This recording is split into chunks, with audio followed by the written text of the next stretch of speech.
je reviens en arrière. Qu'est-ce qui va se passer? Votre planche, elle va venir s'enfoncer un peu dans l'eau, ça va accélérer, vous allez ressortir de l'eau et ça va réaccélérer. Vraiment ce principe-là.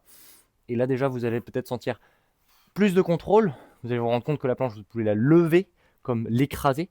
Et ça procurera peut-être un peu de vitesse. C'est pas le plus optimal. Ça sent une sensation d'écraser, de gérer un peu plus ce qu'on fait et de moins être dépendant de la mousse. Et surtout, on comprend que finalement, si on se met à l'arrière, bah, la planche elle freine, ça lève l'avant. Si on appuie à l'avant, et bah, du coup, on va vraiment accélérer si on maintient.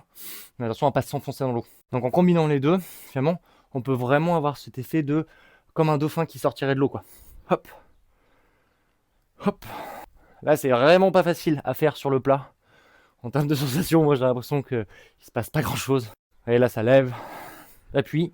Donc ce qui se passe, c'est que au moment où j'appuie pour lever la planche, je viens compresser le poids ici, mais je viens aussi m'alléger un petit peu et je viens réappuyer. Pompage 3, pompage 4, on est donc là sur une vague qui a beaucoup plus de puissance, qui a plus de volume, et donc finalement la planche, vous allez vraiment sentir que bam, ça va s'enfoncer, vous allez accélérer, bam, à l'arrière, ça va freiner d'un coup, et si vous êtes trop brutal, ça va limite vous enlever de la vague.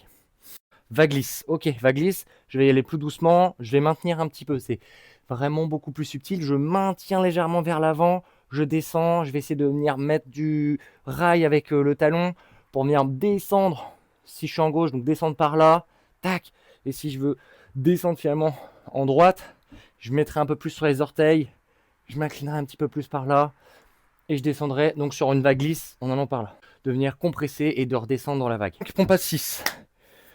Je vais rajouter une dynamique en plus, de mélanger plusieurs choses. Je vais me baisser, appuyer en avant, appuyer sur mes orteils, m'alléger pour remonter un peu sur la vague et recompresser à nouveau pour redescendre. Et finalement, le rail to rail, ça fera hop, droite, gauche, droite.